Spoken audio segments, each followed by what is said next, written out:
This is Fam Electric Ghost, and we're live on the air with Britney Glass, transformational interior designer and life coach. Welcome to the Fam Electric Ghost podcast. How you doing tonight? Thank you so much for having me. I am actually doing pretty okay. It's been a whirlwind of a week already, and it's only Tuesday. So happy to be here. Yeah, it's been busy. We do a lot. There's a lot of stuff going on. We're in New Hampshire, so it doesn't really matter. But like, you get to talk to people from all over the world, but it's kind of out in the woods, but nobody sees the woods where we are. But we want to let people know that they can listen to us on Newsly. You can see that icon up there. And for those of you who have never tried that, you can use that coupon code GHOST. You get that for free for 30 days. And later today, we'll be on Newsly. We are a featured podcast on that platform. That's an audio only platform. And so, whereas a featured podcaster and they're a sponsor, we do mention them. But yeah, you can check that out for free with Ghost for 30 days, the coupon code. And then, well, a lot of people know that we're on episode 1047, tracking that since 2016 on Apple Podcast.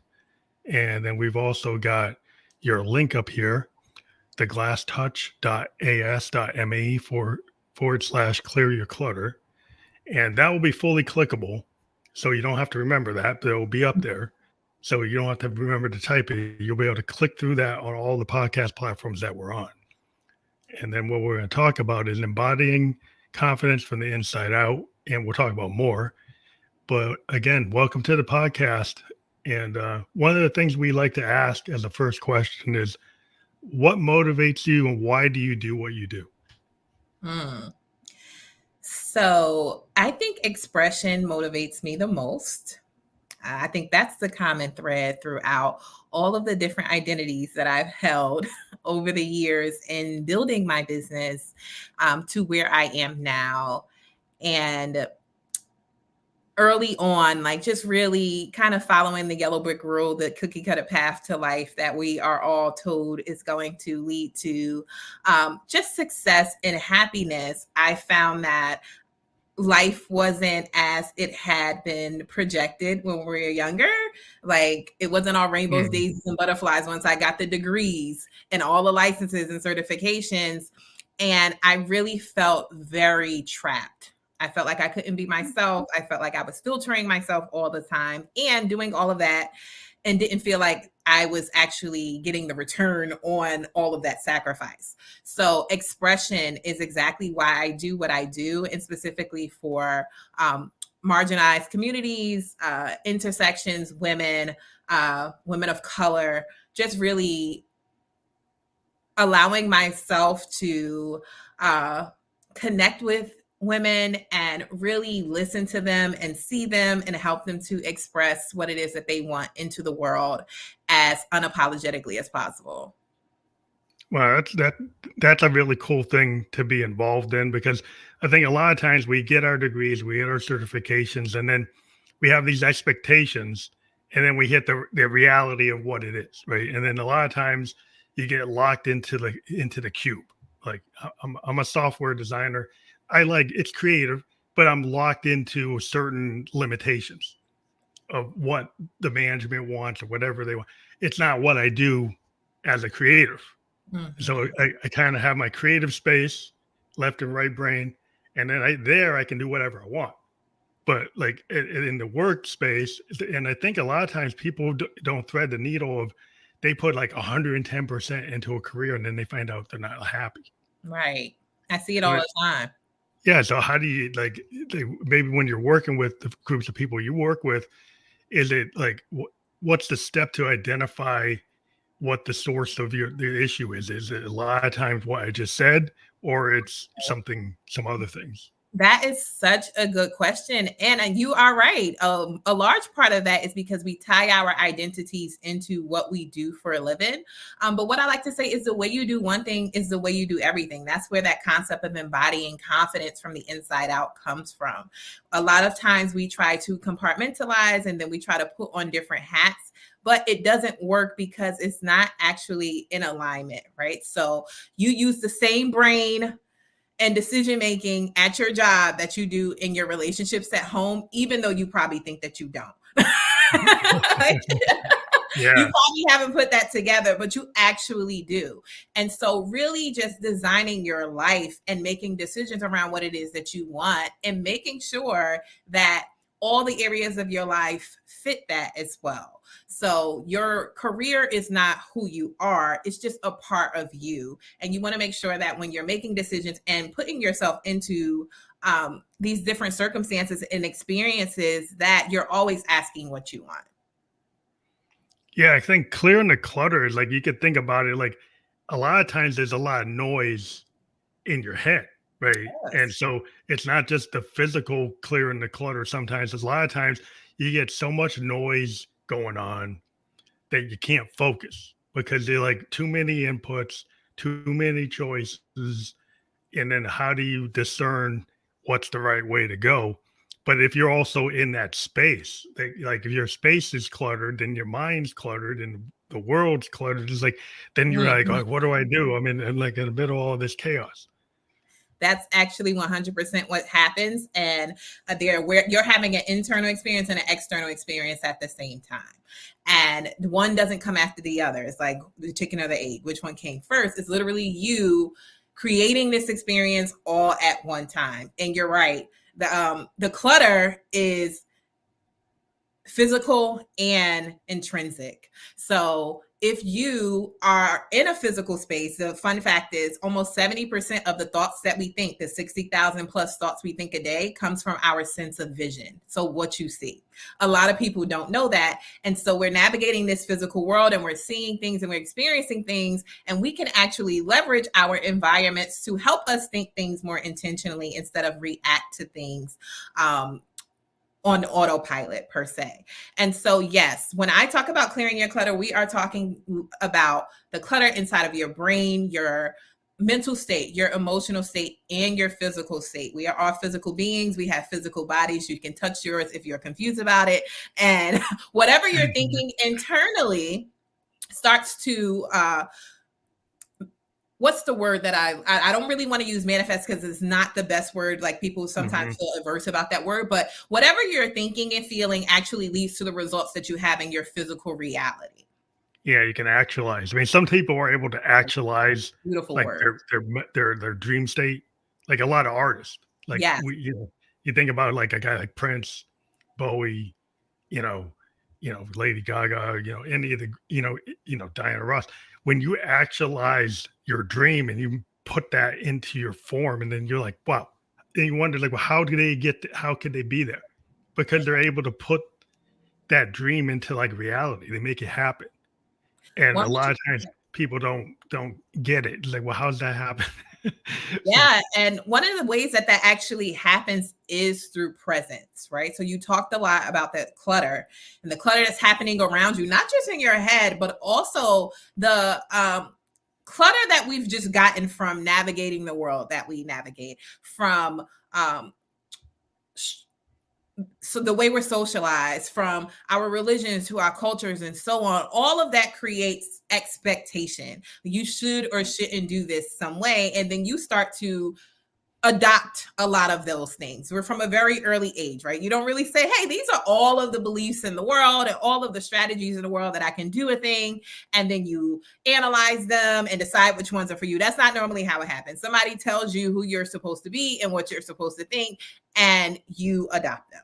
And so all of that clutter is happening even as you go out and have more expansive experiences. So when you leave your comfort zone, or when you're no longer at home and you're an adult out in the world, now you're having different experiences, things that aren't so, everything isn't so cut and dry as it was when your mom or your parent or whoever was telling you what it was you should do and think and what time to wake up and so on. And so you're trying to decipher what's for you and what's not for you, and did I really ever want this thing, right? And so all of this stuff starts coming up as you're also supposed to be an adult fully functioning and knowing all the things to do in the world. yeah. But unfortunately we're not taught how to make decisions in school. We're not taught how to control our emotions in school. And so these are things you just really have to learn. And so I love the fact that you said you're talking about actualizing your dream state. And the clutter and the clearing the clutter allows for you to be present in the moment. And when you're present, you have access to your highest level of thinking. You have access to your highest level of creativity and expression. And that allows for you to give your all. Let's just say it doesn't even have to be 100%. That allows for you to do the best that you could do in that moment without all the limitation and all the second guessing that normally happens that stops us from actualizing our potential. Yeah, I think a lot of problems that I run into people with like self-doubt, and then there's kind of like imposter syndrome, and then there's like there's the comparison like kind of trap, right? So if you're a writer, like, well, I can never be Shakespeare, I can't be Hemingway, I can't be these great, these great writers. So why should I even pick up the pen? Versus somebody who has more of a kind of like, a hip hop or a punk aesthetic, like, why not? Why couldn't I go into my bedroom and create something and then put it out in the world and not be scared of what the haters think? Yeah. And it's like how do you get from the self-doubt kind of imposter syndrome that I don't belong in that creative space, I don't belong with these people, I can't be a writer, I can't be a speaker, I can't be whatever. But yeah, I think that's where the self-doubt is, like, how do you, if you got to solve that in yourself before you can even, get on the stage. Yeah. And, a lot of times that comes from confirmation bias. And so your brain is always trying to take a shortcut. We are always expending energy and we would like to do the least amount of things that we could possibly do to get to the next minute in a day. And your brain is doing that in the background and you are not aware of it. And so when your brain encounters something that's unfamiliar, it's going to try to take a shortcut. And that shortcut often is whatever your current bias is. If you're not actively practicing how to create new beliefs or learn new things and really adapt new ideas about yourself. And oftentimes we're not aware that some of the ideas that we have about ourselves, even our personality types that you were just talking about, do not serve the dream state that we're trying to create. Like it doesn't actually match the state that we want to be in or what it is that we want to accomplish. And so awareness is a big thing in that, right? So being able to not necessarily do it in advance, but in the moment, that's when you really want to be able to catch yourself doing this thing, this toxic thing. I call it talk back, where your brain is trying to tell you something that's actually not true. But your brain is reporting it to you as if it's true. And so you develop this bias and you have this bias and your brain brings all the evidence to the table that you are not enough, that you need to do something else or do something better, or you should, whatever that self-doubt and critic normally sounds like for you. That's what your brain is normally going to offer, as opposed to, like you said, finding evidence for it to be possible for you. Right. So one version of that looks like impossibility and the other version looks like possibility. It doesn't have to be guaranteed. It just has to be possible, where you're open to having an experience. So right now, all the information in your brain is creating your current experience. And if you're not open to an alternative experience, you won't get new information to be able to have a different bias or result. Yeah, I think a lot of times people are so into like planning to like every moment, and then if things don't go, according to that plan, then it's like, oh, it like they're not accepting of like life's happy accidents, or that you don't always win, right? So you don't always win, but it doesn't mean you stop, right? So I think a lot of times if you're in the flow state, you don't stop and start as much as somebody like, oh, I'm trying to make this thing perfect. So they keep on starting, stop, and start and stop. If you were more of a flow state, think about like a jazz fusion artist. If they get into the flow state and somebody in the group hits a chord that wasn't expected, they don't stop and say, let's get back from the top. They actually go with that next chord or the next note and changed or evolve the piece. And this was either examples of like Miles Davis or Herbie Hancock and Coltrane talking about that, like talking about there's no bad note. That's an opportunity. That's an opportunity to advance the piece. So it's different than like the classical mindset. It's like, well, I got to stay exactly what Chopin said, what's on the page, what Beethoven put on the page, what Bach put on the page, we don't necessarily have to stay to that. We can evolve the piece, which is a different level where things, it's not stable. It's like a little unstable. It can Yes. get a little discordant. They can come back and go back. It's a different kind of, you're in that flow state, which like a lot of things are possible, but Yes. it's not the same all the time, which scares people because I think people want to see something that's the same because it's Absolutely. comforting. I love how you explain that. It was so beautiful.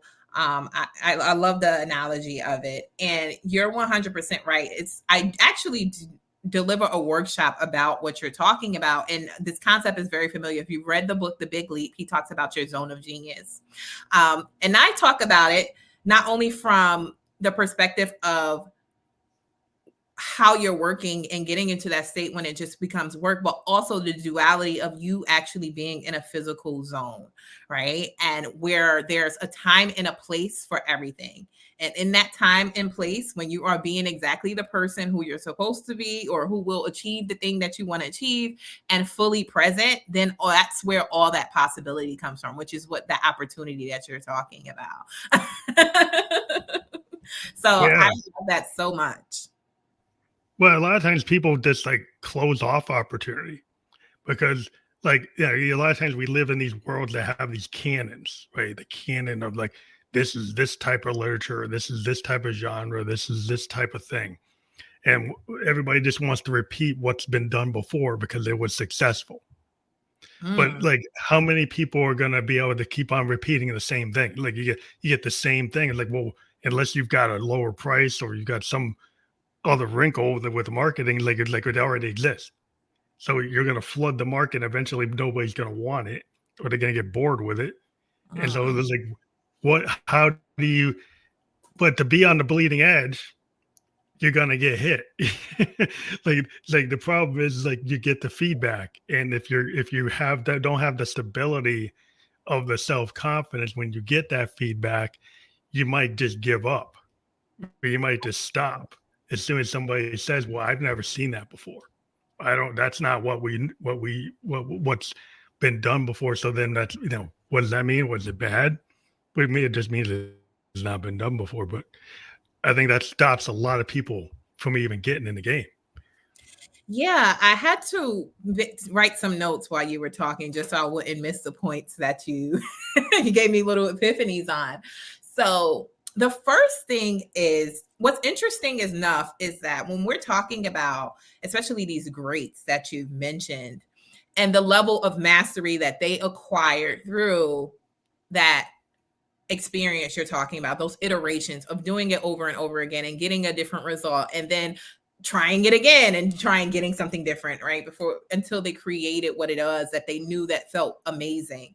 Oftentimes it's actually not the strategy that is the problem because it's very rare that the strategy will flood the market because most people don't execute well. So most people will say, I tried this strategy and it didn't work. Or I tried all the strategies and none of it worked. And oftentimes, when you go and look at the detail, the strategy was not executed to the same extent of whoever the person was that made it successful. There are so many Mhm. ways to skin a cat. And oh my gosh, what book was this that I think it's the book that I do my planning from, The 12-Week Year by Brian Moran. But he talks about that. He talks about this guy who's like top in this really big sales company. He's been like the top sales leader forever. And every time someone asks him, what does he do to just perform so amazing time after time and time again? And he gives them the process. They never do the process. So, but they will say, yes, I talked to so and so. He told me to do this, blah, blah, blah, blah, blah. But they do not execute well.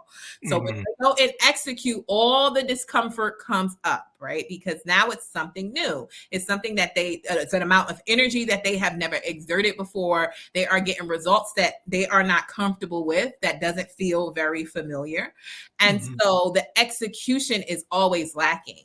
And so normally they'll present the fact as I tried that and it didn't work.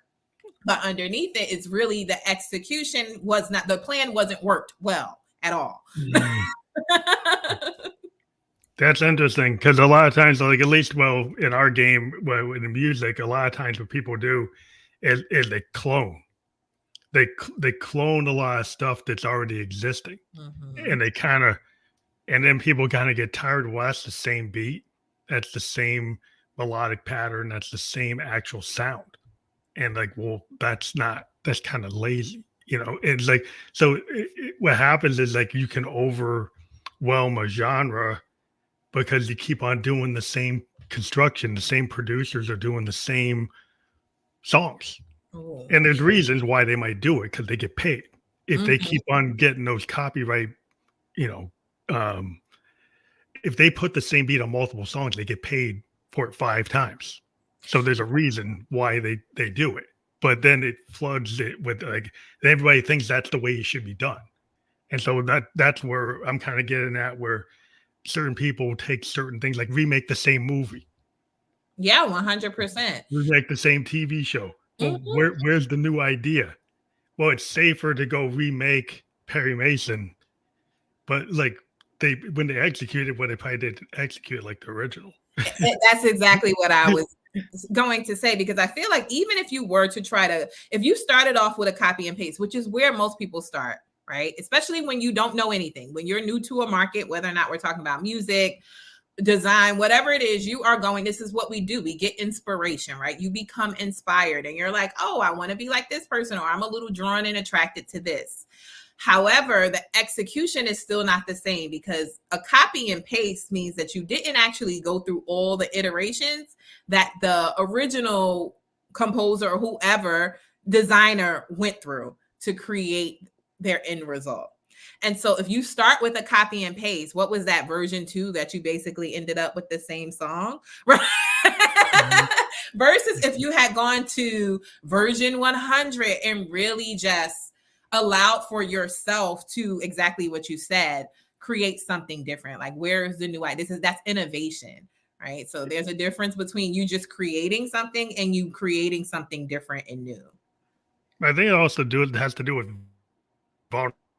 vulnerability, right? So I think a lot of people don't want to be vulnerable.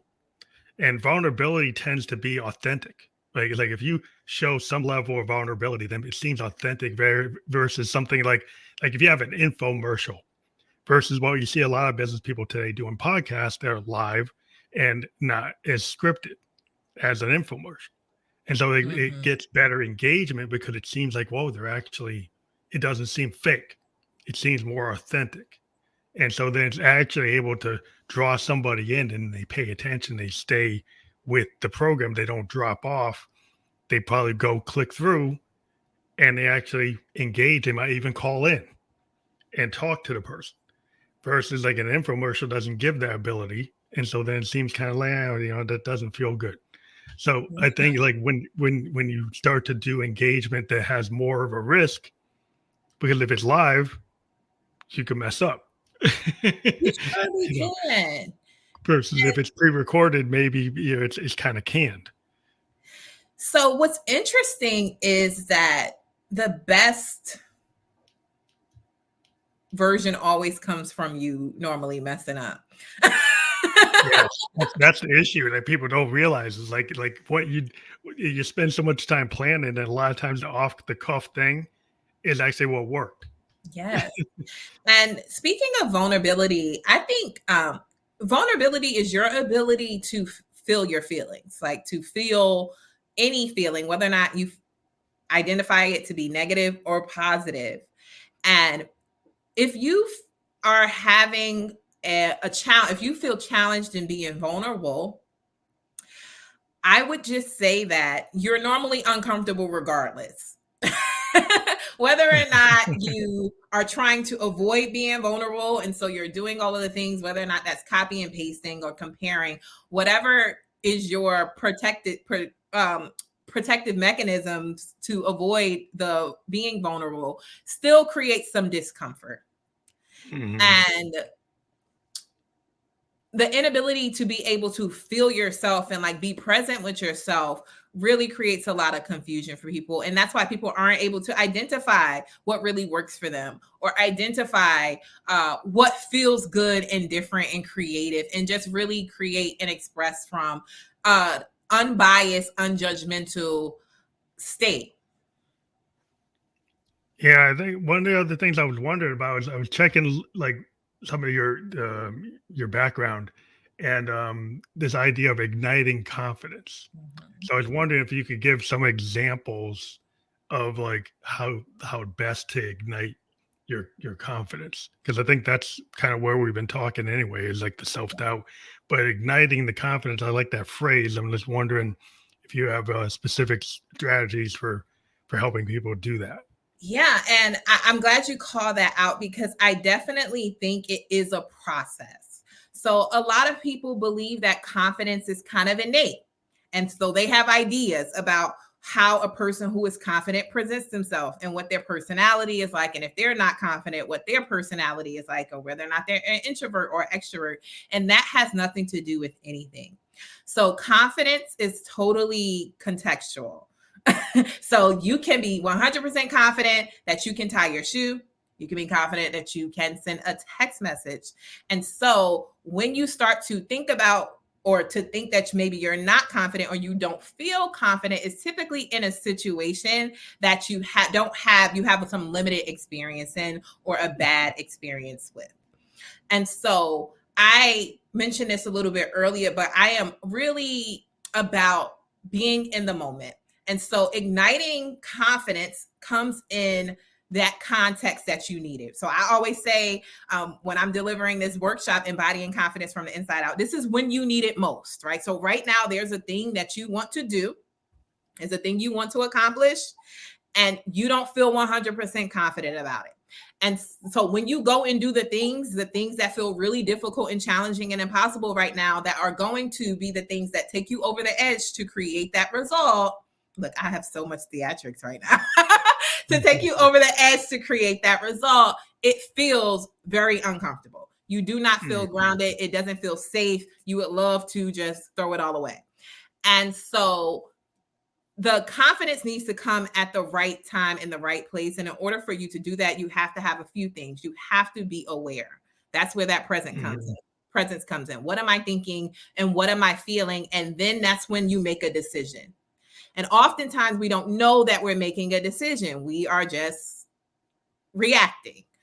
But in those moments are the actual moments that matter. Those are your red flag moments. This is like, it is or it isn't. That's the middle of the road. Which way are you going to go? And when we get there, you need to be able to make a decision. You need to understand, hey, when I avoid, procrastinate, delay, minimize, whatever it is that you're doing in that moment, this is the result I get, which is the result I already have, which is where I am that I don't want to be. However, when I am conscious enough, I don't have to be conscious all the time, but when I can create consciousness at the right time and place, when I'm doing this particular thing, I can make a different decision. And that decision can be, I can feel this very uncomfortable feeling, and one of my coaches says, gag and go. I love that. Right. So I can feel disgusting and literally gag it and go. Right. And so it's all about that moment of, you may call it indecision, but it really is you just making a decision regardless, in every moment. With that situational awareness, if you're a performer, whether you're a comedian or an actor or a musician, like you read the room. Like the best performers can read the crowd and kind of take that energy, and it's coming back and forth. It's not all just coming from the musician. The musician feeds off the crowd. And if they feel that room in the right way, they feel that crowd, they can create the performance. And it's not all coming from the artist. It's coming from the room. It's coming from the air. It's coming from the people, on stage and off stage. And so I think the trick, it's not really a trick, it's just something that you learn. Is they learn how to kind of feel that vibe. And like whether or not you can be empathetic enough to feel it, it kind of dictates how successful you're going to be. Because when you actually have that kind of situational awareness where you're feeling the energy, you're feeling the frequency, and then you Mhm. give off the appropriate frequency that it gets people in tune.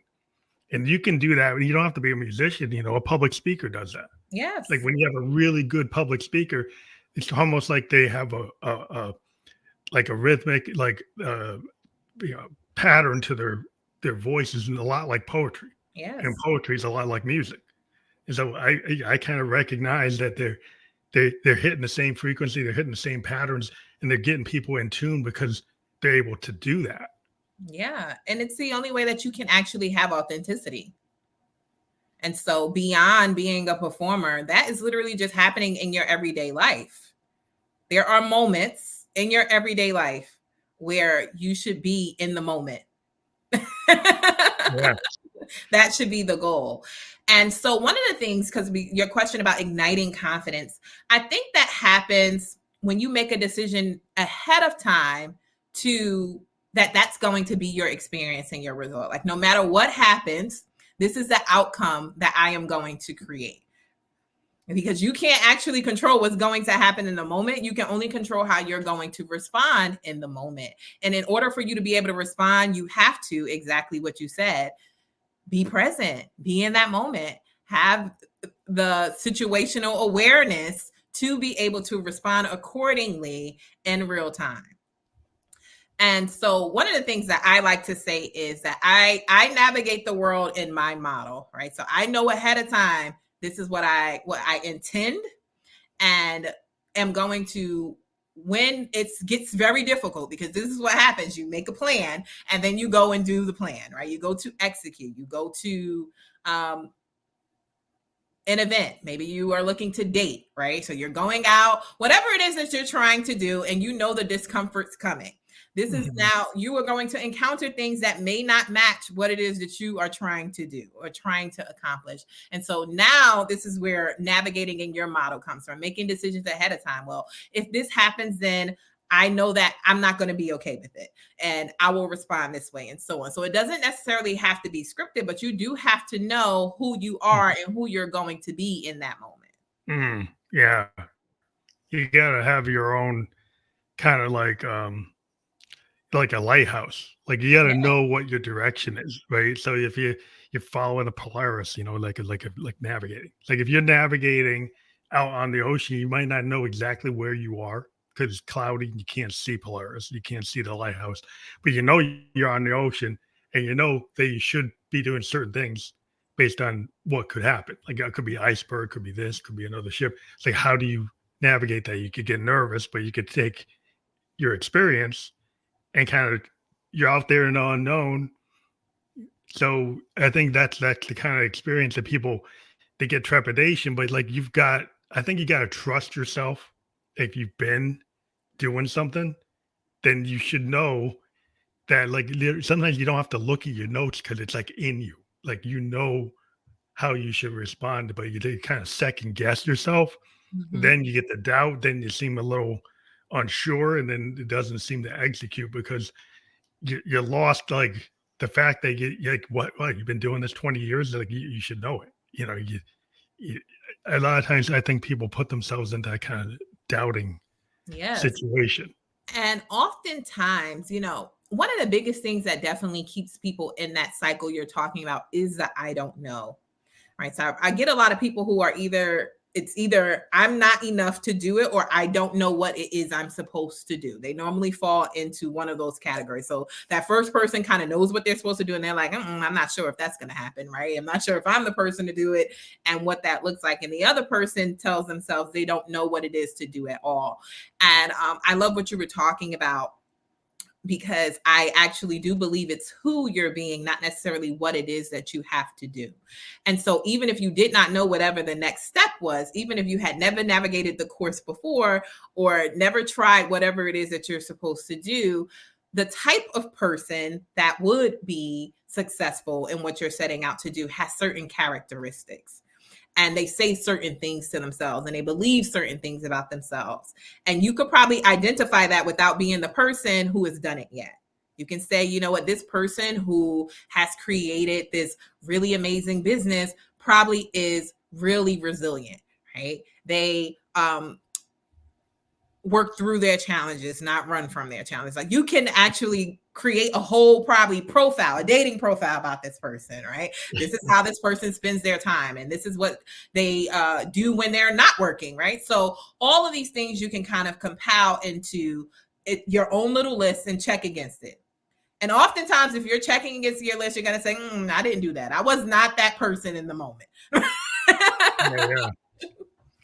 Because a lot of times, like people have these, they get a bridge story, they get the elevator pitch, and they don't really. This guy had 99 businesses, like 70 of them failed, right? And then only when he got to 71, he started making headway. Yeah. But he didn't look at it as a failure. He built the lessons learned, and every time he got better. Every time he got better to the point where suddenly now it's profitable. Now he's got some things going on, and then they get through. And it's a lot like that with anybody that's like, looks like an overnight sensation. When you check the so-called overnight sensation, you see all the work that was done. It's like the muscle memory of an athlete, like how many, 10,000 like shots to get the 3-point shot. Well, all you see is that they get the 3-point shot all the time. So, well, you didn't see they put the 10,000 hours in. Yeah. In the first hour, they didn't get it. The first hour of the 10,000 hours, they weren't hitting the net. So that's one of my favorite books. And how I adopted my motto. My motto is intensify before expanding. So before I try to do something else, I'm going to hit what I've been doing already and look to see how I can do that better. And I kind of created that concept from the book, The Outlier, where he talks about the 10,000 hours to mastery. And so it kind of really just goes back to the execution that we were talking about earlier. When you're even experiment, scientists, engineers, and so on, they have a minimum sample set before they can make any conclusions, right? So they have a hypothesis and it's not valid until they have met that minimum sample. And so that's actually the way that you should go about everything. So one of my favorite quotes from Winston Churchill is success is not finite and failure is not fatal. It's the courage to continue that counts. And I think that's so powerful because it doesn't matter which way you land. You have to go and do another one. Yeah. Well, there's a quote like that Bob Dylan had. It's like in the final shot, the guy won the war. Now, he'd been in this example of that last line, the guy had been failing every battle, fail. But he survived. He ran away to come back the next day. But it's like in the final shot, he actually won the battle, and that battle won the war. And so it's kind of like that perseverance. That like, well, like I'm a bad soldier, I keep on failing, but like eventually, he got to the point where it mattered, and he hit it, and it had a big impact. And so that's the point sometimes that people don't get to because they stop before they get there.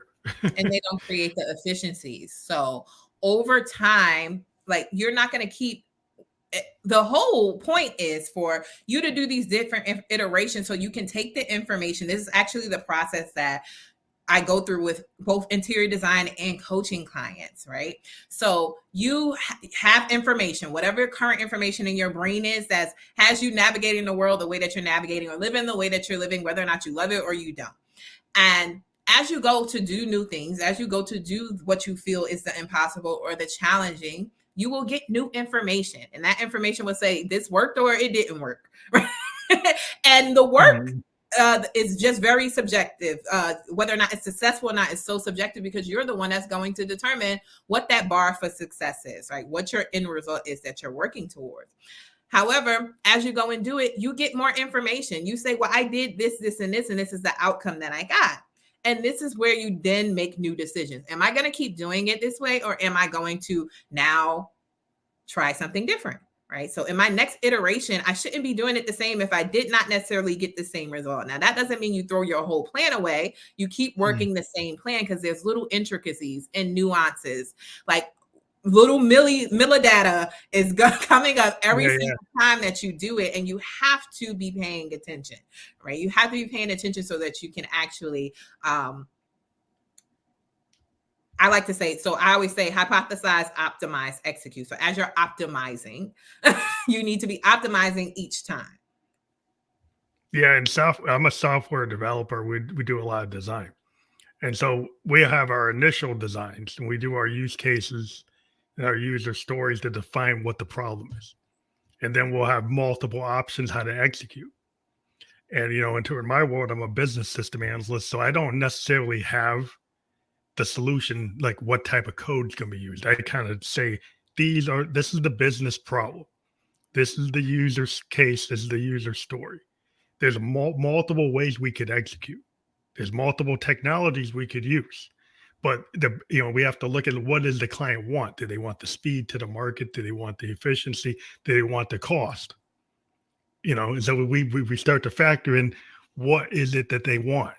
And then we start to factor in those things like the cost, the efficiency, the speed, and then figure out like what do they really want to pay for?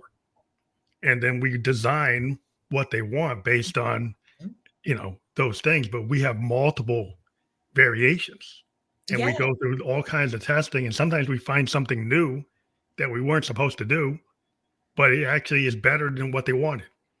And then we'll present it and say, hey, this wasn't in your plan, but it actually looks like it could be more advantageous to you. And so we do this kind of modern development that's not waterfall kind of based. It's more iterative. It's called agile. Mm-hmm. And the idea of it is that you can iteratively improve something and it doesn't have to be totally known. You can iteratively get to something, and it's like why it's called agile. Yeah. And it's a different kind of mindset. And I think, even though it sounds technical, I think you can apply an agile kind of methodology. Kind of what you're talking about seems rather agile. Yes. Yes. And actually, you made me think about a client that I had. And it's funny because normally when someone meets me and I tell them I'm an interior designer and a life coach, for the interior design side, people have ideas and expectations based on what they've seen projected in media. And so they're like, oh, well, what type of design do you do? What's your style? And my style is actually whatever my client's style is, whatever from the information we create together. So I love that word agile. I had a client who was lovely, and she told me she wanted a white marble bathroom. And so we go through this entire process, and my process is very holistic. So you don't just pin pictures when we're working together. We're talking about, what do you want to experience? Like, how do we make your entire life a 10? What areas need to reflect that for you to feel supported in that? And then really getting into the detail of who you are and who you want to be and what you want to experience. And oftentimes people never go that deep. And so when they come, they have ideas already about what something should look like, right? So you should have a white marble bathroom if you want to project wealth, right? And I'm very important, and I all this amazing stuff, right? Which is perfectly fine. But once we went through this process and I read the results, that was not the bathroom that she actually that was going to thrive in and really feel comfortable in. And when we got this design to her, which was the exact opposite of a cold white marble bathroom, it was like warm and it had all these different textures. And she was like, oh my gosh, right? Comparing the picture that she sent me versus the bathroom that we created for her. And I love that word agile, because I really do feel like I never know what the outcome is. I never know when I meet a person what the final look is going to be or what the destination is going to be. We create that together, and we both have to be inputted, engaged, right? So to create something. Yeah, that's cool to have that kind of engagement, because like a lot of times people could because they're in that comparison trap, like they saw something, they want to replicate it. But like, why do they want to replicate that? It's kind of like when somebody says they want $1 million. Like, why do you want $1 million? Is it because you think it's going to get you peace of mind? It's going to get you this. It's like if you start pushing on it, it's like, what is it they actually want? It's like, well, I want I want to be self-reliant. But that doesn't mean you need $1 million. You can be self-reliant without getting $1 million. Yes. You could find a different way to do that. And so if you put it at $1 million, well, you might not hit that. So then you're never going to get to be self-reliant, because that's really what you wanted. Yeah. 100%. I 100% agree. And oftentimes, a lot of things don't, a lot of circumstances don't have to change for you to feel differently. And just talking about that, the question that you just asked, so why do people want this? And why do they actually want that? Why would they want the same thing? Why wouldn't they want to kind of make it their own? And it goes back to that vulnerability. And a lot of people are scared to make mistakes. And Mhm. so if you're scared to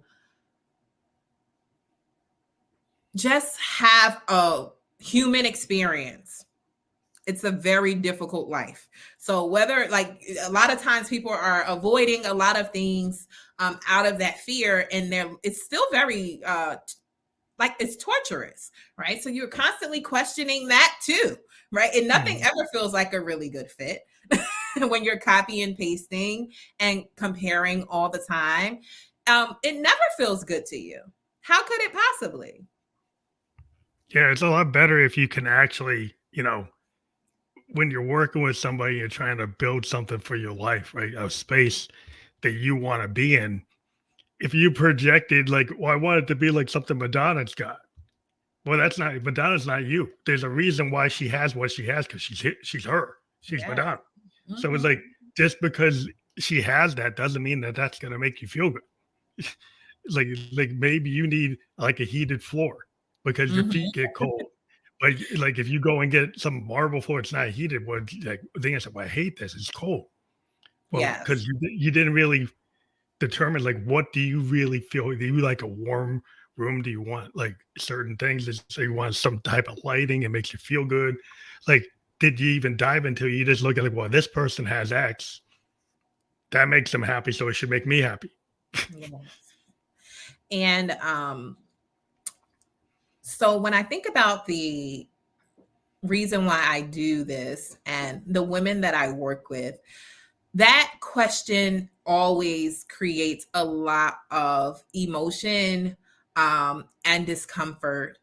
And often I can see the conflict happening, like an internal conflict, as that question is being answered. Like, what is it that you actually want? And we often don't get practice saying the things that we want out loud.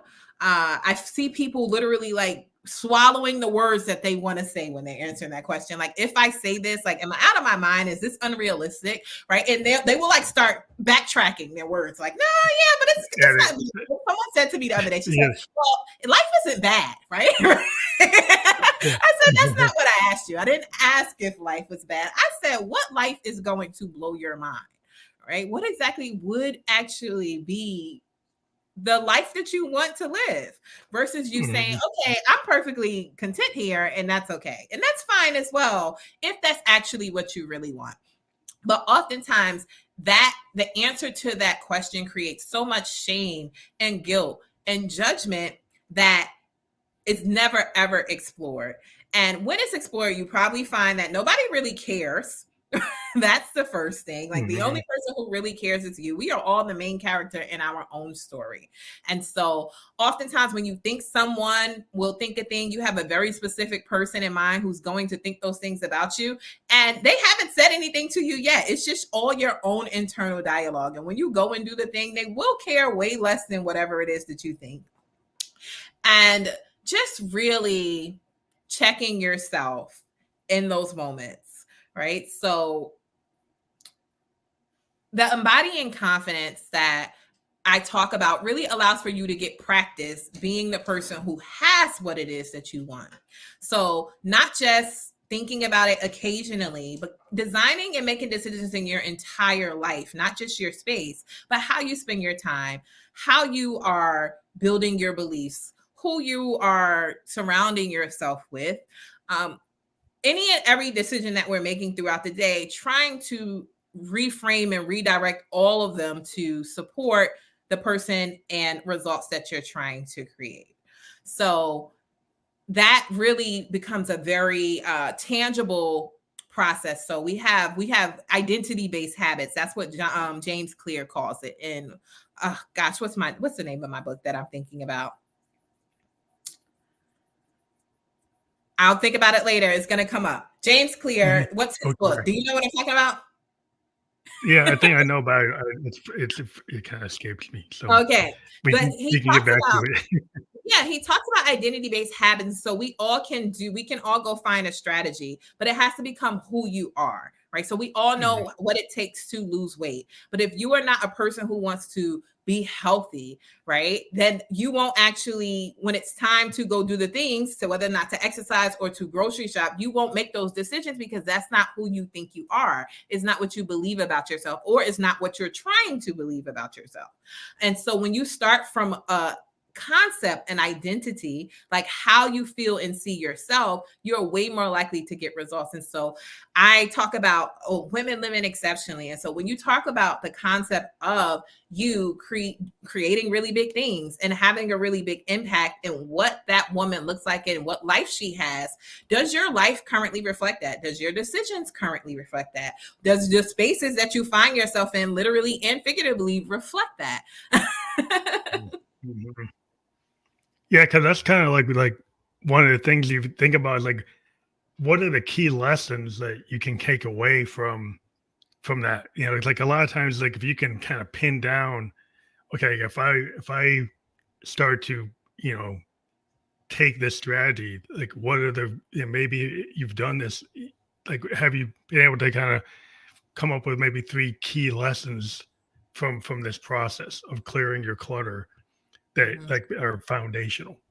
100%. So the very first thing is exactly what we're talking about, is making decisions ahead of time. And so you really do need to say, this is exactly what I want and it's going to happen no matter what. That's probably the part two. That it has to be your decision that no matter what happens, you're going to get to that end goal.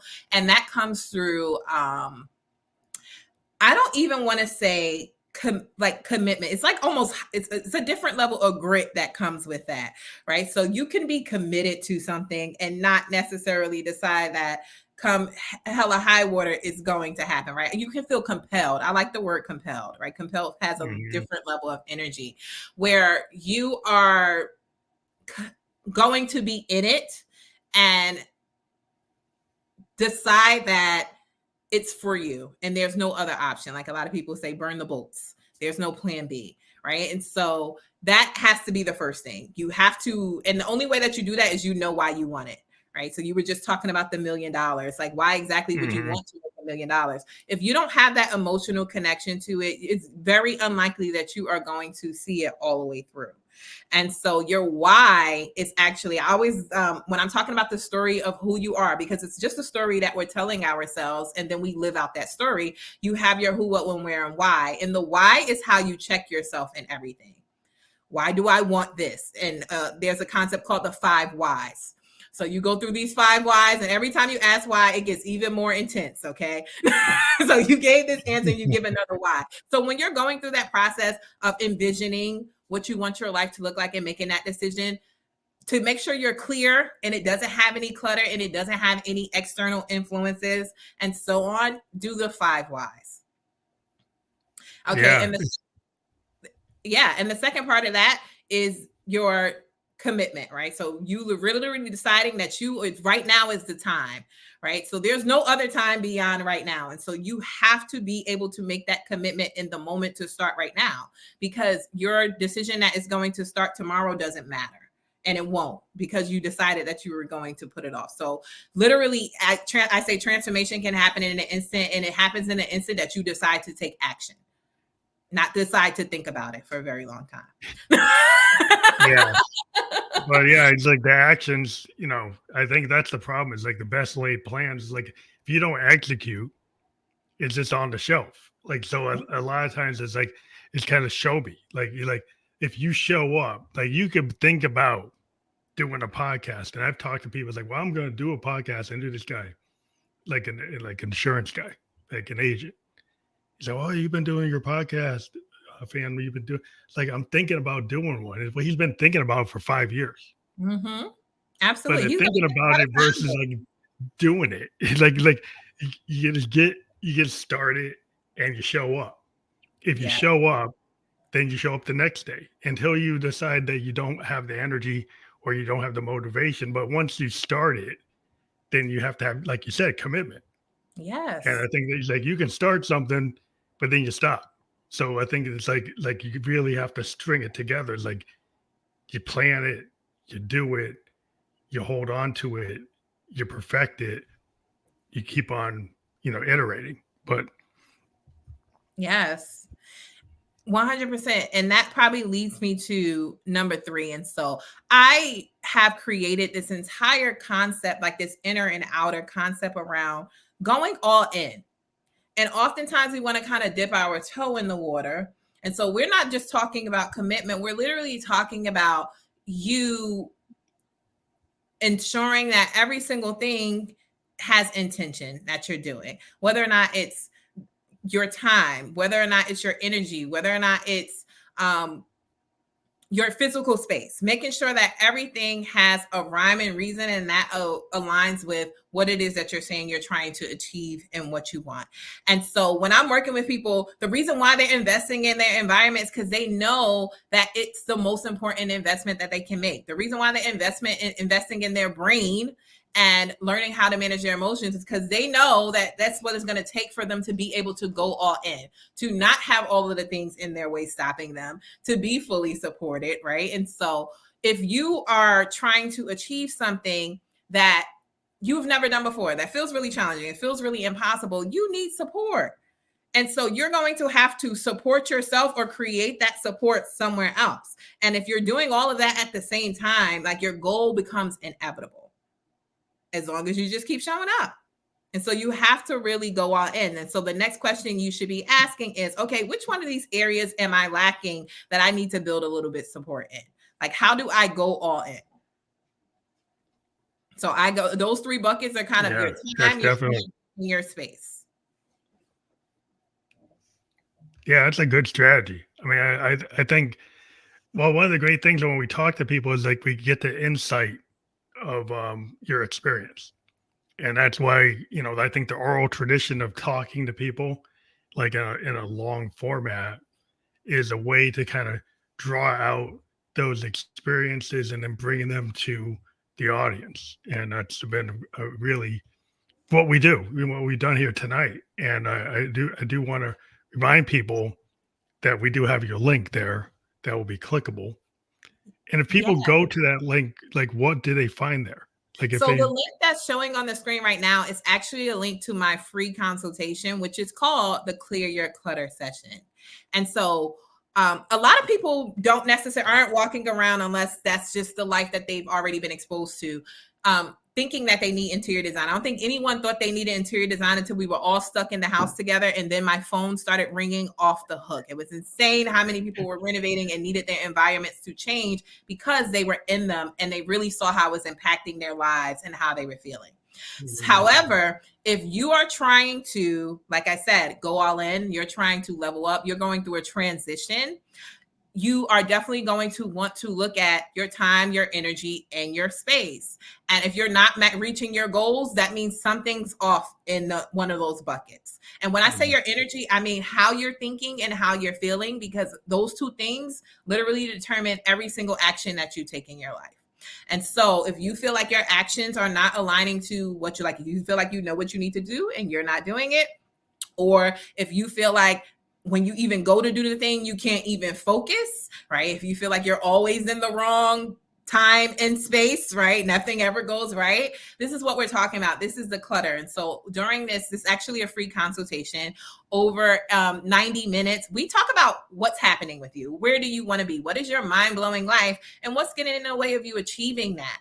And what's in the way is what I call the clutter. And so we are going to make a plan to clear all of that up for you, whether or not that includes learning how to manage your emotions, building confidence, external, not caring what people think, right? Mm-hmm. Or creating the environments that you need to support you, creating a lifestyle that you need, changing the way that you're living your life now. Like the style of your life right now doesn't match the fabulous life that you're trying to create. And I'm not talking about that in any type of superficial way. Mm-hmm. We're not talking about whether or not you're spending a whole bunch of money on things. We're literally talking about, does it feel like, are you doing the things that you would want to be doing to create what it is that you are trying to create? Does it feel good here? Do I like it here? That is this, and everybody has a different style to the way that they should be living life, right? My lifestyle and the life that I want does not look like anybody else's. And so really figuring out who you want to be and what you want to experience and designing your life around you, including the spaces that you find yourself in, to support you in doing that. And so if you are interested in really becoming obsessed with your life and creating an exceptional life and doing exceptional things, then you can definitely join me and Piper back here because she's interrupting my did you see it? You can definitely book a call with me. I would love to chat with you and see what we can do to help you live your exceptional life by design and do all the things that you're meant to do in your life.